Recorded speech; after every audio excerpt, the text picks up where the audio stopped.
வணக்கம் நண்பர்களே, இன்னைக்கு நம்ம கூலி படத்தோட டிஸ்கஷனை பத்தி தான் பார்க்க போறோம். இன்னைக்கு நம்ம வீடியோல நம்ம கூட கெஸ்ட் ஒருத்தர் வர போறாரு.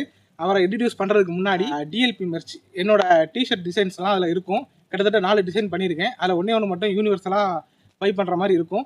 லிங்க் வந்து கீழே கொடுக்குறேன், டிஸ்கிரிப்ஷன் பாக்ஸ்லையும் கொடுக்குறேன். உங்களுக்கு தேவைப்பட்டுச்சுன்னா அந்த லிங்க்ல போய் கிளிக் பண்ணி வாங்கிக்கிங்க. இப்போ நம்மளோட கெஸ்ட்டை கூப்பிட்டு கூலி படம் எப்படி இருக்கு அப்படிங்கிற எங்களோட டிஸ்கஷனை நீங்க பார்த்து தெரிஞ்சுக்கலாம். வாங்க. அளவு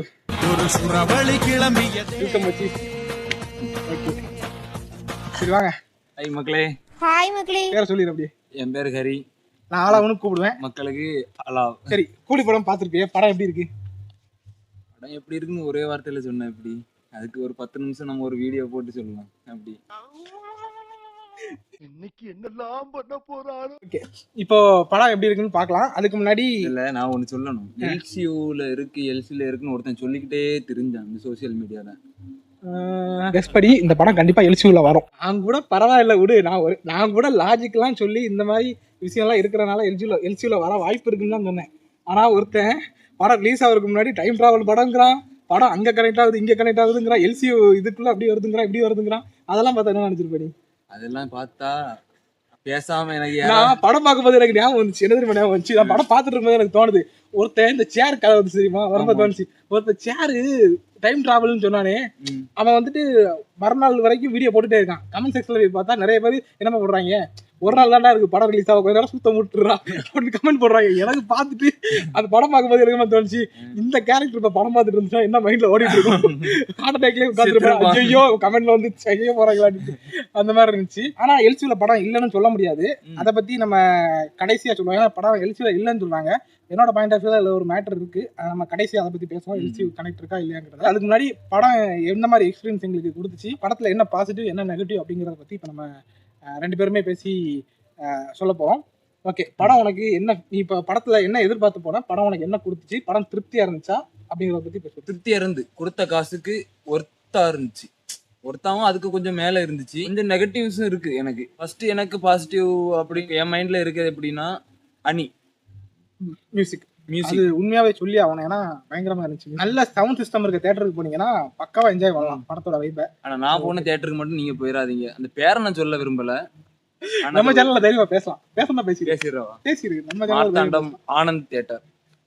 சாரி, பேட் எக்ஸ்பீரியன்ஸ் மிச்சி. ஆமா, நான் சவுண்ட் குவாலிட்டி அதுதான் எனக்கு மெயின். ஆமா, படம்னாலே மெயின் சவுண்ட் குவாலிட்டி தான். ஆனா எனக்கு அந்த இது வந்து சாட்டிஸ்ஃபேக்ஷன் கொடுக்கல அந்த தியேட்டர். அது இப்போ நான் உங்களை குறை சொல்லல, நீங்க தப்பா எடுத்துக்காதீங்க. இந்த தியேட்டர் ஓனர் ஏதாவது பாத்துட்டு இருந்தீங்கன்னா இன்னும் கொஞ்சம் கூட நீங்க பெட்டரா அதை கொஞ்சம் கூட டெவலப் பண்ணணுங்கிறதுக்கான அதுக்கு தான் நாங்க சொல்றோம். நான் கார்த்திகை நாகர்கோவில் ஸ்ரீ கார்த்திகை போயிருந்தேன். இது வந்துட்டு எங்களோட, நான் உன்னை கூட்டி சொல்றேன் உன்னை குறைச்சி சொல்றேன் அப்படிங்கிறது கிடையாது. ஏன்னா பார்க்க வர ஆடியன்ஸுக்கு கரெக்டான எக்ஸ்பீரியன்ஸ் கிடைக்கணும், அதை நீங்க சரி பண்ணணுங்கிறதுக்காக தான் சொல்றது. நான் கார்த்திகை தியேட்டர் போயிருந்தேன்ல, அங்க நல்லா இருந்துச்சு. உண்மையாவே மேல புதுசா கட்டிருந்தாங்க, அங்க சவுண்ட் நல்லா இருந்துச்சு. உண்மையாவே ஸ்டார்டிங்ல இருந்து எண்ட் வரைக்கும் அப்படியே அந்த பேஸ்க்கு எல்லாம் செமையா என்ஜாய் பண்ண முடிஞ்சுச்சு. அந்த ஃபீல் நல்லா இருந்துச்சு அது. ஆனா இது எங்களுக்கு அந்த அளவு ஃபீல் கொடுக்கல. என்ன எதிர்பார்த்து போன படத்துல என்ன எதிர்பார்த்து போனேன்னா, ஏதாவது ஒரு சயின்ஸ் ஃபிக்ஷன் மாதிரி அப்படின்னா அந்த ஒரு பார்ட்டும் இருக்கும். அதுல ஏதாவது ரீல்ஸ் மட்டும் இல்ல மச்சி, நான் ட்ரெய்லர் பார்த்து போகும் கூட அந்த சேரை வச்சு நம்ம தலைமை இதுல வேற எந்தோ ஒரு புதுசா புகுத்தி இருப்பானோ அப்படின்னு ஒரு அந்த மைண்ட் ப்ராஸ்பெக்டிவ்ல நான் அப்படியே போனேன் படத்துக்கு. ஆனா அது எனக்கு கொஞ்சம் எதிர்பார்த்ததுக்கு அப்படி பெரிய அளவு இல்லாம இருந்துச்சு. அது என்ன பாசிட்டிவ்னு சொல்லிட்டு நெகட்டிவா சொல்றேன். யாரும் அதுதான் யோசிக்கிறேன், என்ன எதிர்பார்த்து போனான்னு கேட்கறேன். சரி, எதிர்பார்த்து போனது தானே கேட்டேன், கரெக்டாக பேசிட்டு இருக்கிறேன். சரி ஓகே. ஆனா எதிர்பார்த்து போனது இது. ஆனா இருந்தது வந்துட்டு படத்தோட கதை.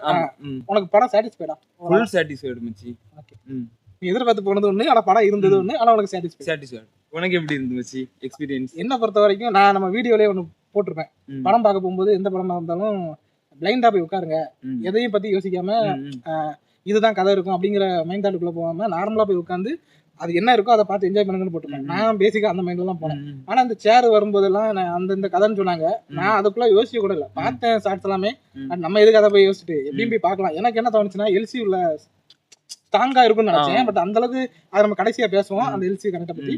பட் எனக்கு நான் பெருசா எதிர்பார்க்கல. என்ன எதிர்பார்த்தேன்னா ஏ சர்டிபிகேட்னால ரத்தம் தெரிக்க நிறைய ஃபைட் இருக்கும், நிறைய ஸ்டண்ட் காட்சி இருக்கும்னு நினைச்சேன்.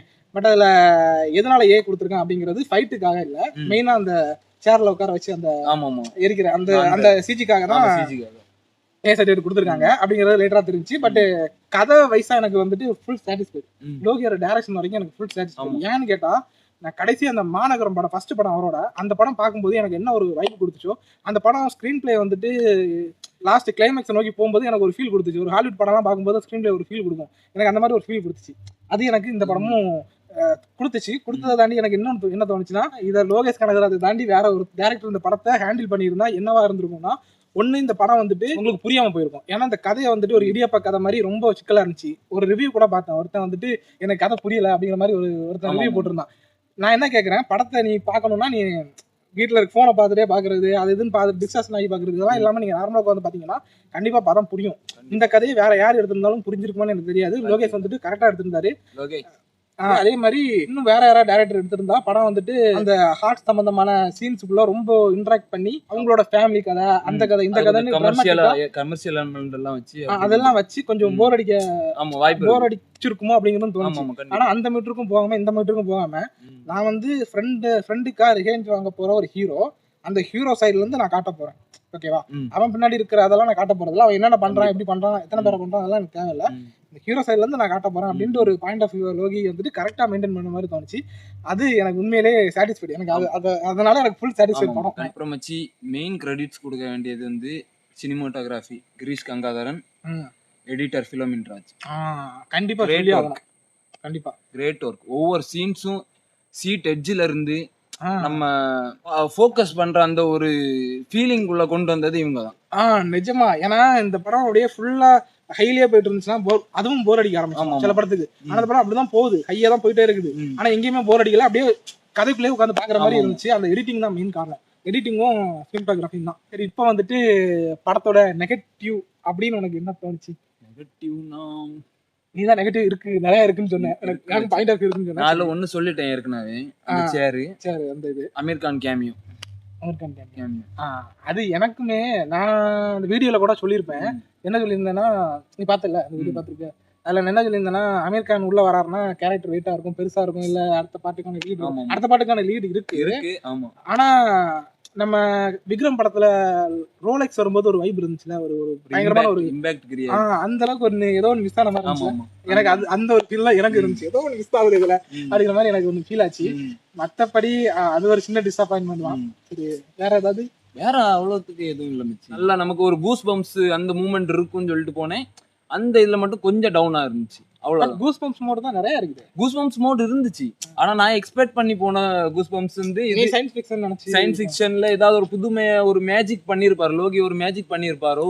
நான் திரும்பவும் சொல்றேன், இந்த ரீல்ஸ் எல்லாம் போடுறாங்க தெரியுமா, சயின்ஸ் இவனுங்கிற முதல்ல அடிச்சு உழைச்சாதான் ஏதாவது ஒன்று நடக்கும். ஏன்னா படம் கதை ஏதோ இவனே டைரக்ட் பண்ண படம், இவனே ப்ரொடியூஸ் பண்ண படங்கிற மாதிரி உட்காந்து பேசி வச்சிருக்காங்க.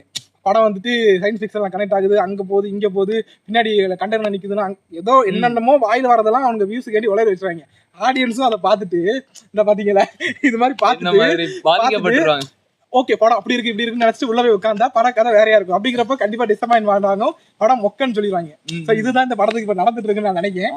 அதனால இது மாதிரி ஏதாவது ரிவ்யூ பண்றாங்கன்னா நீயே சொல்லிடு, பாக்கணுமா பார்க்க கூடாதா? அது ஏன் மிஸ்டேக் தான், நான் ஒத்துக்கிறேன். அது இதை பார்த்துட்டு நான் இது போயிருக்கேன், அப்ப அது ஏன் மிஸ்டேக் தான். இத பாக்குற ஆடியன்ஸ் யாருமே இதை பண்ணாதீங்க. இந்த மாதிரி வீடியோ போடுறாங்கன்னா நீங்க கண்டுக்காதீங்க, அவாய்ட் பண்ணிடுங்க. படத்தை டைரக்டா போய் பாருங்க, பார்த்துட்டு அதுக்கப்புறம் ரிவ்யூ பாருங்க. பாசிட்டிவ் நெகட்டிவ் வந்து எப்படி போட்டிருக்காங்க, அவன் வந்துட்டு நல்ல படத்தை கெட்டதா போட்டிருந்தானா நீங்க அவனை கலாய்ங்க, என்ன வேணாலும் பண்ணுங்க, அது மாதிரி பண்ணுங்க, அது பிரச்சனை இல்லை. பட் படம் பாக்குறதுக்கு முன்னாடி அந்த படம் என்னவா இருக்குன்னு ஒருத்தன் போடுறானா, என்ன டேரக்டரா இல்ல ப்ரொடியூசரா? டேரக்டர் ப்ரொடியூசர்லாம் இன்டர்வியூ கொடுக்குறாங்க, அதை உட்காந்து பாருங்க. அதுல உங்களுக்கு ஒரு கிளாரிட்டி கிடைக்கும். அதுல ஒண்ணு உங்க மைண்ட ஒன்று செட் பண்ணி வச்சிருப்பாங்க, அந்த மூட்ல போய் பாருங்க. அதுதான் நான் சொல்ல வரேன். மெயின் கிரெடிட்ஸ் ஒருத்தர் கொடுக்க மறந்துச்சு, Anbariv. Stunt fight scenes stunt Anbariv. அவங்க ஒன் ஆஃப் த இந்தியன்ல மோஸ்ட் டேலண்டட் ஃபைட் மாஸ்டர்ஸ்னா இவங்க இருந்தான் என்ன பொறுத்த வரைக்கும். அது எல்லாருக்குமே தெரியும், எல்லாருக்குமே தெரியும், சொல்லணும் அவசியமே இல்லை. அதனாலதான் நானும் மிஸ் பண்ணி பண்ணிக்கிறேன், அதை மெயின் பண்ணல. ஏன்னா அவங்க பண்ணாலே இப்போ வந்துட்டு தரமா இருக்கு, தெரிஞ்ச விஷயம் தான். அதனாலதான் நான் அதை ஆனா மென்ஷன் பண்ணது நல்ல விஷயம் தான். அனிருத்தோட பிஜிஎம் இந்த படத்துல எனக்கு என்னவோ வேற ஒரு கேரக்டருக்கு ஒரு தனித்தனி ஒரு ட்ராக் மாதிரி அது நல்லா இருக்கு. எல்லாமே ஒரு மாதிரி படத்துல பாக்கும்போது ஒரு மாதிரி ஒரு வைபா இருந்துச்சு பாத்தியா. கண்டிப்பா எனக்கு அது சாட்டிஸ்பேக்ஷன். எனக்கு பாசிட்டிவ்னு இன்னொன்னு இருக்கு, ஆக்டிங். எனக்கு இந்த சோபினோட ஆக்டிங் சொல்லி ஆகணும். தூக்கி சாப்பிட்டாப்ல மனுஷன். அதுக்கப்புறம் ஒய்ஃபா ஒரு கேரக்டர் வரும்ல, ஆமா, அந்த அந்த கேரக்டரோட பொண்ணு. ஆக்டிங் ஆமா, ஆமா. எப்பா அந்த அந்த கேரக்டர் என்ன சொல்லுதோ அதை ஸ்கிரீன்ல இருக்கவங்க நம்புறதை தாண்டி நம்ம பார்த்துட்டு இருக்க ஆடியன்ஸ் நம்ம நம்புவோம். ஆமா. அந்த பொண்ணு சொல்றது உண்மை, இது உண்மைடா அப்படின்னு நம்ம நம்புவோம். ம். அதுக்கப்புறம் அந்த பொண்ணு அது பொய்ன்னு இன்னொன்னு பண்ணும். அதெல்லாம் நம்மள நம்ப வைப்பாங்க. அது பண்ற எல்லாத்தையும் அதெல்லாம் ஆக்டிங் ஸ்கில் இருந்தா மட்டும் தான் அதெல்லாம் ஆமா, முடியும். பியூர் அதெல்லாம் நீங்க எடிட்டிங்லயோ இல்ல வேற எதுலயே கொண்டு வர முடியாது. அதெல்லாம் பயங்கரம். ஆக்டிங் வைஸ் பாத்தீங்கன்னா எல்லா கேரக்டருமே நல்லா பண்ணிருந்தாங்க. ஆனா இந்த 2 கேரக்டர் என்ன பொறுத்த வரைக்கும் தூக்கி ஆமா. சாப்பிட்டாங்க ஆக்டிங்க. ஓகேவா? கோவிந்த் சார் வேற லெவல். லோக்கியா என்ன சொன்னாரோ அடியல இல்ல அதே மாதிரிதான். இங்கதான் இவன் இங்கதான் டேரா போடணும் அப்படிங்கிற மாதிரி தான். நெக்ஸ்ட் நாகார்ஜுன் சார் கொடுத்த கேரக்டர் கொடுத்த மாதிரி எந்த ஒரு கூடுதலும் இல்லாம குறையும் இல்லாம அந்த கேரக்டருக்கு கரெக்டா ஃபிட்டா இருந்தாரு நாகார்ஜுனா சார். வேற லெவல். தென் உபேந்திரா இன்ட்ரோ. ஆமா, அது எதிர்பார்க்காத ஒரு இன்ட்ரோ சொல்ல போனா. அது வரைக்கும் யாருமே எதிர்பார்த்திருக்க மாட்டாங்க. நானும் யோசிச்சுட்டு எப்படா அந்த கேரக்டர் உள்ள வரும்னு நினைச்சிட்டு இருந்தா அந்த டைம்ங்கிறது கரெக்ட் சரியான டைம். வேற லெவல். 18 பேர் நினைச்சா 19வது சொல்லும் போது அப்படியே அந்த பிஜிஎம் வருது, அப்படியே பின்னாடி வரும்போது தெரிச்சிருச்சு தியேட்டரே. வேற லெவல். அது நல்லா இருந்துச்சு அந்த இன்ட்ரோவும். அந்த எல்லா கேரக்டரோட இதுவும் நல்லா இருந்துச்சு. கேரக்டர் ஆர்க்குமே நல்லா இருந்துச்சு. எல்லாருமே சூப்பரா இருந்துச்சு. அமீர் கான் மட்டும் கொஞ்சம் எனக்கு ஏதோ தோணுது. ஆனா மத்த மாதிரி எல்லாமே நல்லா இருந்துச்சு. படமும் சாட்டிஸ்ஃபை. தலைவரை பத்தி சொல்லலையே. தலைவரை பத்தி சொல்லவா வேணும்? தலைவரை பத்தி தமிழ்நாட்டுக்கே தெரியுமே. வேணும். அவருக்காக தானே இந்த படமே. அவரை பத்தி சொல்லவா வேணும்? ஆஸ் யூஷுவல் அவரு இல்ல சொல்லிதான் ஆகணும். இருந்தாலும் ஆஸ் யூஷுவல் அவரோட ஆக்டிங் பத்தி எல்லாருக்கும் தெரியும். அவரோட ஸ்டைல் பத்தி எல்லாருக்கும் தெரியும். சேம்னா எப்படி சொல்றது, தலைவருக்குன்னு ஒண்ணு இருக்கு, ஒரு மாஸ் ஒரு வேல்யூ ஒண்ணு இருக்கு. அதான் லோகேஷ் எப்படி யூஸ் பண்ணிருக்காரு அப்படிங்கிற பாயிண்ட் ஆஃப் வியூல பாத்தீங்கன்னா பயங்கரமா பக்காவா யூஸ் பண்ணிருக்காரு. சூப்பரா யூஸ் பண்ணிருக்காரு. 75 வயசுல ஒரு மனுஷன் இப்படி ஒரு ஆக்டிங்க கொடுக்க முடியும். அந்த பாடி லாங்குவேஜ் ஸ்டைல் அம்மா. ஆமா மச்சி, நீ ஒண்ணு யோசிச்சு பாத்தியா? தலைவரோட 50வது வருஷம் இது. ஆமா கரெக்டா 50 வருஷமா தமிழ் சினிமா ஒருத்தர் கட்டி போட்டிருக்காரு. கிட்டத்தட்ட 50வது வருஷத்துல வர படம் இது. 50 வருஷமா தமிழ் சினிமால இருக்காது, சூப்பர் ஸ்டாரா இருக்காரு.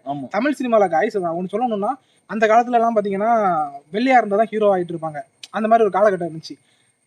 இப்ப தமிழ்ல வந்துட்டு கருப்பா இருக்கிற ஹீரோ நிறைய பேர் வராங்கன்னா அதுக்கு முதல்ல அடிக்கல் நாட்டில் இருக்கிறது ரஜினி சார். அது வந்துட்டு பெரிய மைண்ட் ஸ்டோன். இப்ப வரைக்கும் நீங்க யோசிச்சு பாருங்களேன். இப்ப சினிமா வந்து நாங்க எங்களை மாதிரி இருக்கவங்க ட்ரை பண்ண தோணுது அப்படின்னா அதுக்கு மெயினான காரணம் வந்துட்டு அவர் தான். அதை சொல்லிதான் ஆகணும். கண்டிப்பா. ஆனா 50 வருஷம் ஆகுது. இந்த 50வது வருஷத்துல கூட 50 வருஷமா சூப்பர் ஸ்டாரா இருக்கிறது ஒரு பெரிய மேட்ரு. அதையும் தாண்டி இந்த 50வது வருஷத்துல அவர் படம் ரிலீஸ் ஆகும்போது அந்த ஃபர்ஸ்ட் டே இருக்கிற கிரேஸ் இருக்கு தெரியுமா? அதாவது வயசான அவங்க ஸ்டேஜ்ல இருந்த ஆடியன்ஸ் உங்களுக்கு தெரியும், வயசானவங்க அவங்களுக்கு இருந்த கிரேஸை தாண்டி இன்னைக்கு இந்த ஜென்ரேஷன் நாங்க வந்துட்டு விஜய் பார்த்து வளர்ந்த, சிவகார்த்தனுக்கு பார்த்து வளர்ற இந்த ஜென்ரேஷன்ல இருக்க எங்களுக்கு கூட போய் பார்த்து படத்தை வைப் பண்ணணும், பார்த்து தலைவர்னு கத்தணும்னு தோணுதுன்னா அது யாராலையாவது பண்ண முடியுமா? எந்த ஆக்டராலையும் அதை பண்ண முடியாது. ஏன்னா ஒரு வயசுக்கு அப்புறம் அவரோட அந்த படம் ஓடுற அந்த இது கம்மியாயிரும், நிறைய விஷயங்கள் வந்துட்டு மாறிடும். ஆனா இன்னைக்கு வரைக்கும் 50 வருஷமா அந்த சூப்பர் ஸ்டாருங்கிற பட்டத்தை மட்டும் அவர் வச்சுக்கல, ஆடியன்ஸையும் வச்சிருக்காரு பத்தியா? அது வந்துட்டு பயங்கரம். எனக்கு அது யோசிச்சு பார்க்கும்போது நான் படத்துக்கு போகும்போது தான் யோசிச்சேன், இந்த மனுஷன் இவ்வளவு வயசாகுது ஆனா இப்பவும் இவர் நடிச்சா சின்ன பசங்க வரைக்கும் இப்போ ஹைப் ஆகி பாக்குறாங்க தெரியுமா? எத்தனை பேருக்கு இதெல்லாம் அமையும்? அதெல்லாம் பார்க்கும்போது வேற லெவல் தான். உண்மையிலேயே இந்த படத்துல அது சொல்லவே வேணாம். எல்லா படத்துலயும் அவர் ஸ்வாக் தான். அதுக்கு வேண்டிதான் ஆடியன்ஸ். சரி, ஓகே. இப்போ நம்ம நெகட்டிவ்குள்ள போயிருவோமா? நெகட்டிவ்ங்கிறது நீ சொல்லிட்ட. நீ ஏன் சைடுல நெகட்டிவ்னு பார்த்தா எனக்கு பெருசா எதுவும் நெகட்டிவா தெரியல. உண்மையை சொல்லணும்னா எனக்கு என்ன தோணுச்சுன்னா, அமீர் கான் கேரக்டர் மட்டும் இன்னும் கொஞ்சம் ரோலெக்ஸ் அளவுக்கு பண்ண முடியலன்னா கூட இன்னும் கொஞ்சம் போல்டா என்ன ட்ரை பண்ணிருக்கலாம். எதுக்குற மாதிரி ஏதாவது ட்ரை பண்ணிருக்காங்க. எதுக்குற மாதிரி தான் பண்ணிருக்காங்க. ஆனா சட்டிலா பண்ணிருக்காங்க. சட்டிலா எல்லாமே இன்னும் கொஞ்சம் போல்டா பண்ணிருந்தா நம்ம ஆடியன்ஸுக்கு இன்னும் கொஞ்சம் நல்லா கனெக்ட் ஆயிருக்குமோ, நல்லா ஓகே செம்மன்னு சொல்லியிருப்பாங்களோ அப்படிங்கிற மாதிரி தோணுச்சு. அந்த ஒரு இடம் மட்டும் தான் எனக்கு சின்ன நெகட்டிவா தோணுச்சு. மத்த மாதிரி எனக்கு எங்கேயுமே பெருசா நெகட்டிவ் பாயிண்ட்ஸ்லாம் எனக்கு தெரியல. எனக்கு என்னன்னா, இந்த கதைக்குள்ள மூவ் ஆகி போகும்போது நம்ம தெரிஞ்சிருச்சுல காய்ஸ், இதுதான் கதைன்னு தெரியுது. இந்த கதையை வந்துட்டு எப்படி சொல்ல போறாங்கன்னு ஒரு மேட்டர் இருக்கு. நம்ம ஒரு மைண்ட்ல வச்சிருப்போம் இப்படிதான் கதை முடிய போகுதுன்ட்டு. ஆனா லோகேஷ் எடுத்துக்கிட்ட அந்த ஒரு ஸ்டோரி ஸ்ட்ரக்சருங்கிறது ரொம்பவே டிஃபிகல்ட்டான ஒரு வே, ரொம்பவே கஷ்டமான ஒரு வே, சொல்ல போனா ஹார்டான வே. அதை புரியுற மாதிரி சொல்லி முடிக்கிறதுங்கிறதே, அதை பண்ணிட்டார் அப்படிங்கிறதே எனக்கு வந்து பெரிய பாசிட்டிவா தெரிஞ்சு. அதை தாண்டி எனக்கு நெகட்டிவ்குள்ள நான் போக விரும்பல. எனக்கு பெருசா எதுவும் உள்ள வரல. அதே மாதிரி இந்த ஸ்டார் கேஸ்ட வச்சுட்டு இந்த மாதிரி கதையை எடுக்கிறது வந்து ரொம்ப ரொம்ப ரொம்ப டிஃபிகல்ட்.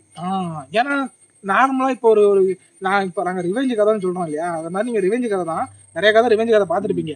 ஆனா இந்த கதை எங்க டிராவல் ஆகுதுன்னு ஒண்ணு இருக்குல்ல, எந்த கதைக்குள்ள எப்படி டிராவல் ஆகுதுன்னு ஒண்ணு இருக்குல்ல, அது உண்மையாவே ஒரு டிஃப்ரெண்டான ஒரு பாத்தா இருந்துச்சு. அந்த வழி வந்து ரொம்பவே டிஃப்ரெண்டான ஒரு பாத்து.